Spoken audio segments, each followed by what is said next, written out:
Hello guys! Welcome. Collective reading tayo ngayon. Be open-minded po, hindi po halos lahat makaresonate, kaya piliin nyo na lamang. And thank you nga po pala sa mga nag-subscribe, lalo-lalo na po sa mga bumabalik. Marami pong salamat. So, kaninong energy to? Sa mga nagtatanong po, hindi po ako nagpe-personal reading, kaya pasensya na po ha.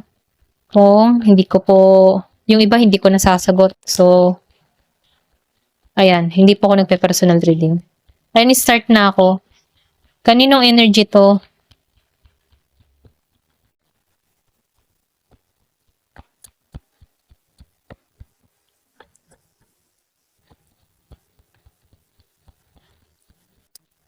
Give it a message. Kaninong energy to? The Empress reverse.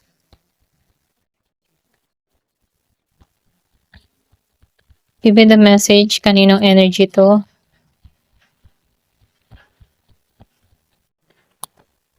Give it a message. Kaninong energy to?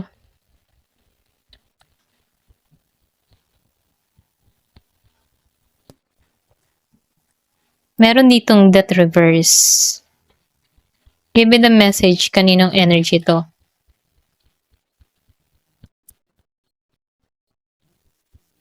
So, nakikita ko rin dito, no?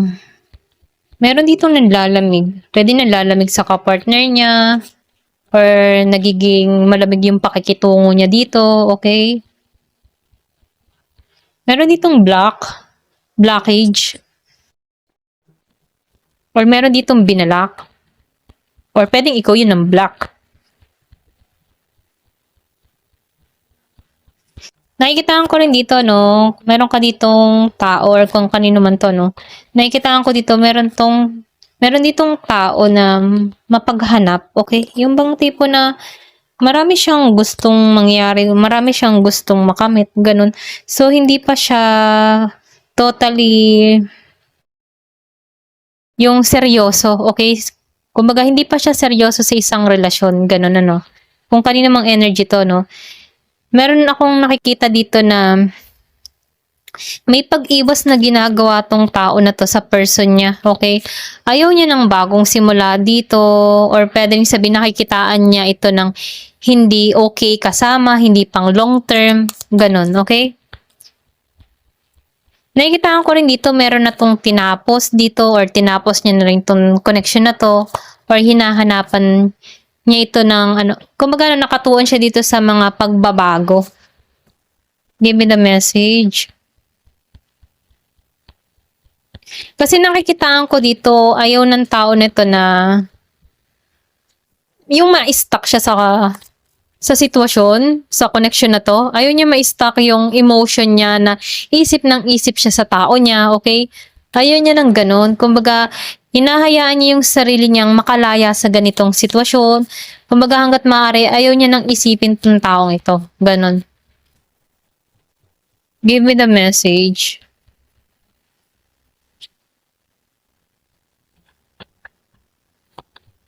Kasi nakikitaan ko dito naranasan ng tao nito yung ma-stuck, mahirap, alisan, or kumbaga nakaranas to ng sabihin natin na-stress, na-depress, okay?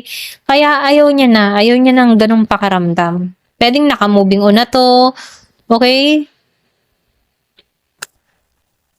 Meron ditong nagmamanifest dun sa iba, or meron ditong paghiling na ginagawa dito na pwedeng hinihiling ka ng tao mo, or pwede rin sabihin, meron ditong taong humihiling sa person niya na sana may pagbabago, sana bigyan pa ng chance, or pwede rin sabihin na meron ditong nagmamanifest or humihiling, okay? Yung iba sa inyo, merong gumagawa ng spell, love spell, mga ganon, para magbalik yung tao niya dito, okay? Give me the message. Pwede rin sabihin iniisip niya to palagi para makonect niya yung energy ng tao na to sa kanya. Meron ditong Taurus. Meron din ditong Gemini, Aquarius, and Libra. Give it a message. Meron ditong letter T, akong nakikita. Pwedeng meron ka ditong tao na letter T. Meron din pinanganak nung dos. Merong year of the horse. So, nakikitaan ko dito, no? Meron dito kang tao na nakafollow pa rin to sa social media. Kumbaga, no, nakikitaan ko dito na marami tong napalampas na opportunity para sa tao niya or chance, okay? So, nakikitaan ko dito na hindi to makafocus, okay? Pwede rin sabihin na, yun nga kanina, no, binalak to, no? Pwedeng gumawa to ng ibang account, okay? Follow sa'yo, ayan. Pwedeng sa TikTok, pwede rin sa Facebook, okay? Kumbaga, no, Instagram, ganyan. So, nafe-feel ko dito, merong ditong follower or follow sa'yo.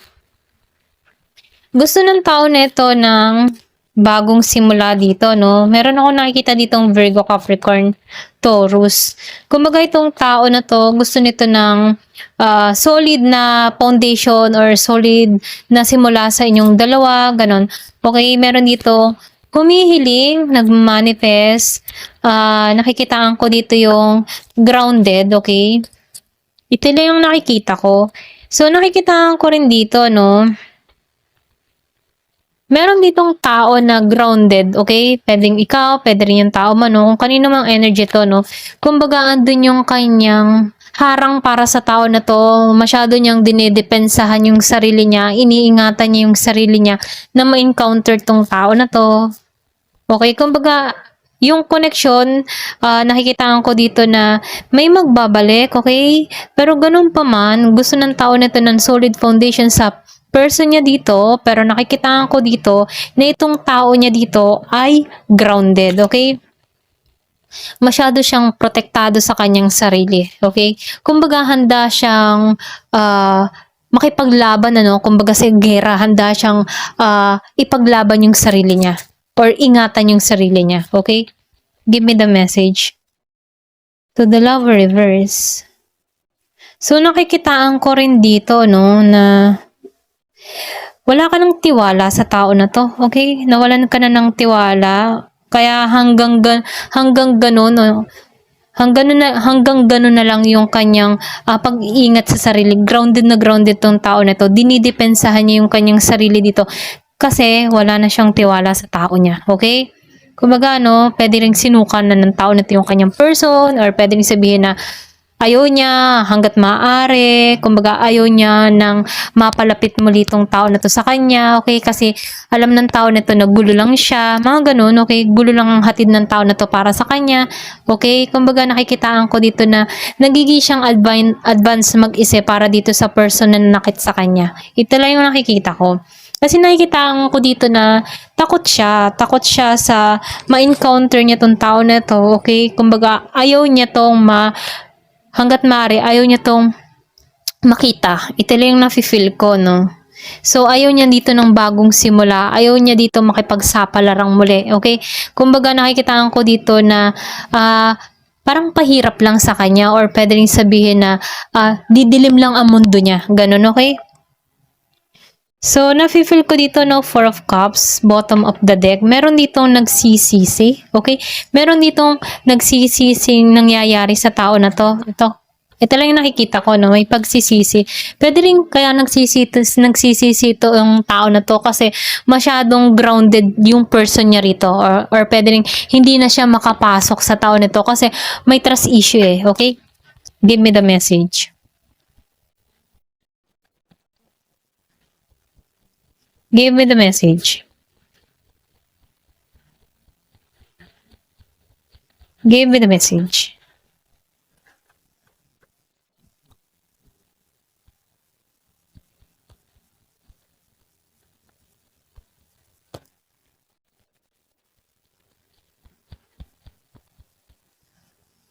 So, meron ditong Four of Coins reverse.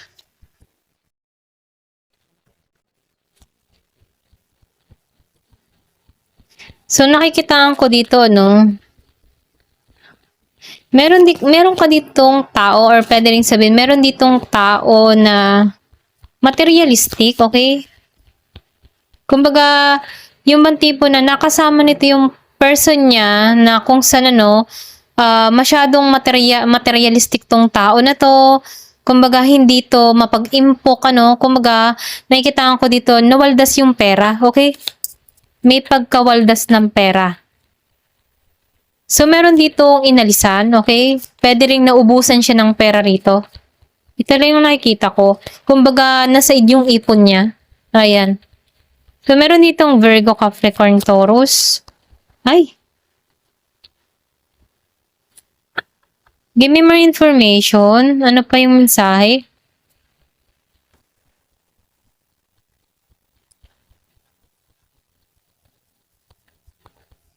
Ayan.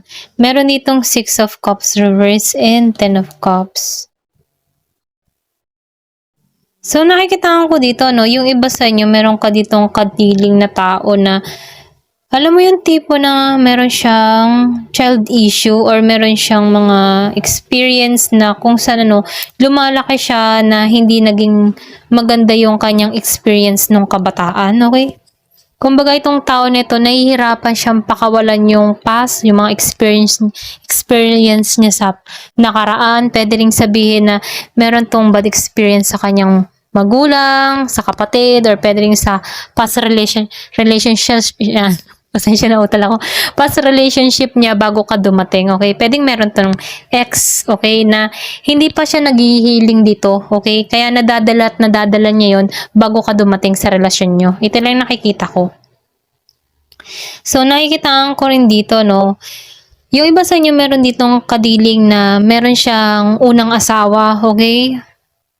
Na hindi siya makamoving on doon sa unang asawa or kung meron man tong unang asawa na nakagawa sa kanya ng masakit, hindi niya pa nalilet go yung pain, yung masakit na karanasan na yon, hindi pa siya naghihilom doon. Kaya nadadala niya sa connection na to, okay? Na kung saan ikaw yung napagbuntungan, ikaw yung nasaktan niya dito, okay? Give me the message. So, nakikitaan ko rito may betrayal. So, meron dito is Scorpio, Cancer, and Pisces. So, nakitaan ko dito yung kumbaga nakikitaan ko dito na meron ka ditong pinaglalaban, kumbaga ang dami mong pagsubok na kinaharap dito. Ito rin nakikita ko. Yung iba sa inyo, nakikitaan ko dito, tinake advantage ka. Meron ditong nag-take advantage sa'yo. Meron ditong Aries, Leo, Sagittarius. Tinake advantage ka ng tao na to, okay? Pero ganun pa man, yung iba sa inyo, nakikitaan ko dito yung communication. Merong parating na sulat or pwede rin sabihin may magmimensahe sa'yo. Kumbaga itong tao na ito gustong ipahayag yung kanyang nararamdaman dito or pwede rin sabihin meron tong gustong sabihin sa'yo. Ay, excuse me po. Give me the message. So, nakikitaan ko dito, handa ka na sa pagbabago. Kumbaga, nakikitaan ko dito, yung iba dito, handa na sa pagbabago or pwede rin, meron ditong tao na handa na siya sa pagbabago, okay?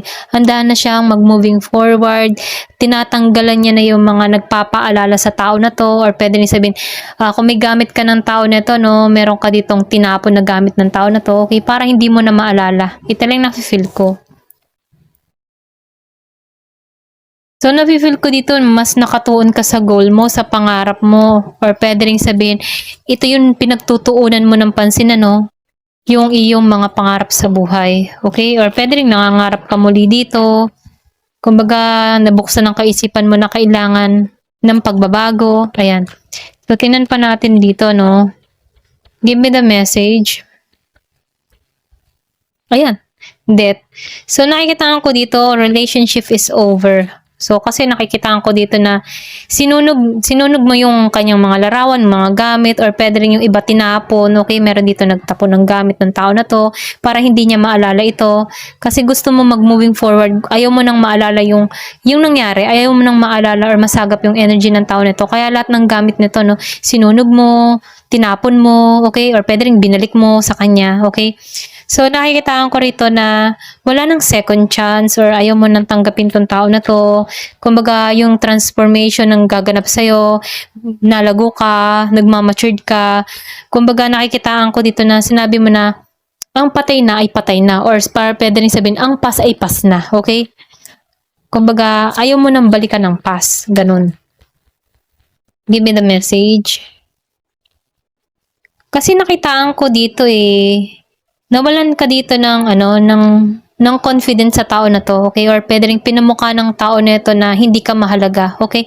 So nakikitaan ko dito na nakaranas ka dito ng sobrang hirap na kung saan meron ka pa rin yung nakaranas ka na nagse-self-sabotage ka kung ano yung mga nasasabi mo or nasisisi mo yung sarili mo kung bakit ganito yung relasyon or kung bakit ganito ang kinahinatnan ng relasyon.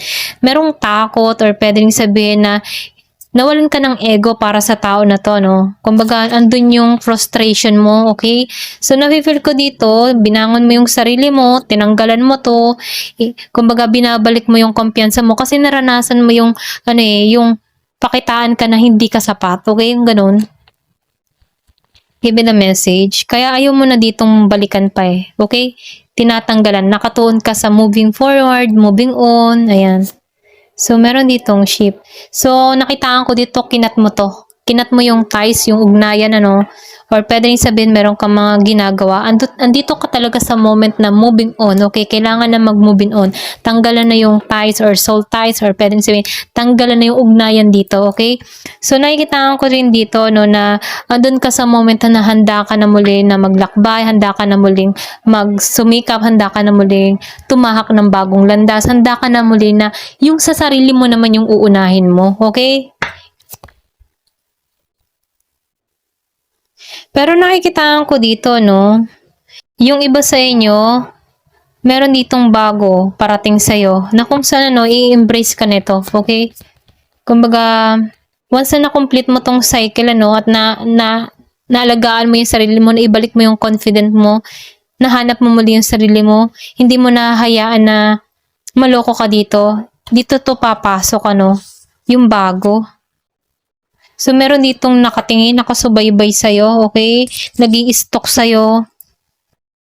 Kumbaga, meron na tong pangunawa or pwede rin sabihin, meron ka ditong tao na ito na yung gusto niyang mangyari sa'yo, okay? Pwedeng gusto niya na ikaw pakasalan dito, okay? Nagkaroon na to ng pangunawa, ini-stalk ka nito, inaalam nito kung ano nangyayari sa'yo, okay? So, nakikitaan ko dito, andito ka sa moment na naghihiling ka or pwede rin sabihin, naghihiling tong tao na to, pwedeng ikaw, pareho kayo naghihiling dito, okay? So, merong oras yung paghihilom, pero nafe-feel ko meron dito i-engage, pwedeng bumalik to once na nag-healed na ang lahat or naghilom na ang lahat. Okay? Ito lang yung nakikita ko, ayan. So, piliin nyo na lamang. Tingnan natin kung ano yung angel number na mensahe sa'yo. Give me the message. Ano yung mensahe sa'yo ni angel number? 1212. So, meron ditong duality. Kumbaga sa duality, ayan. Nakalagay dito, within you are shadows of dark and beams of light. The divine is reminding you to embrace the duality that is your individual spark. This spark is being ignited and ready to illuminate the path ahead. So, nafe-feel ko dito, andito ka sa moment na nagki-cleansing ka, alam mo yung tinatanggal mo yung mga hindi na nakakabuti para sa'yo, okay? Kumbaga, nakaranas ka dito ng experience, kumbaga, naranasan mo na lahat yung kabigatan, lahat ng feeling mo nasa dark shadow ka or nasa madilim kang lugar na ang hirap makita yung liwanag, Pero nakikitaan ko dito na nagkaroon ka dito ng kaliwanagan na unti-unti kang tinatahak sa liwanag na kung saan, nai-embrace mo na yung pagkakamali mo at natatanggap mo yung pagkakamali mo, napatawad mo din yung sarili mo, nagmahal ka lang ng ganito, okay? Pero nakikitaan ko rin dito sa pagtanggap, sa pagpapatawad, nakikitaan mo yung light, okay? Nakikita mo yung liwanag na kung saan dito ka patungo, okay? Kasi nafe-feel ko dito yung growing na nangyayari sa'yo, individual. Ito lang nakikita ko, kumbaga nagkaroon dito ng separation para makita mo yung sarili mong paglago, okay? Na hindi mo kailangan yung tao na ito para lumago, kundi nahanap mo yung sarili mo para lumago kang mag-isa. Ito na yung nafe-feel ko, So, meron ditong affirmation. Sorry. Nautal ako. Okay, ulitin ko ulit affirmation. I fully embrace who I am and allow change where it's needed. I trust the duality within me. Kumbaga naibalik mong muli yung sarili mo. Kasi nga dito sa not enough, naranasan mo naranasan mo yung self-sabotage. Na ikaw na mismo yung tipo na, ikaw na mismo yung hindi kakampi ng yung yung tipo na ikaw na mismo yung nag-down din sa sarili mo, hindi mo kakampi yung sarili mo, ang dami mong paninisi din sa sarili mo, okay? Dumating ka sa ganung point na kung saan itong na-experience mong ito din yung nagtahak sa'yo para makilala mo muli yung sarili mo at para maibangon mo muli yung sarili mo. Ito lang yung nafe-feel ko, Kumbaga, meron ditong pagtitiwala. So, ibinalik mo muli yung tiwala mo sa sarili mo na kung saan may paglago, okay? So, yung iba sa inyo, healing lang yung nangyayari or pwede rin sabihin nagaganap sa iyo yung healing, okay?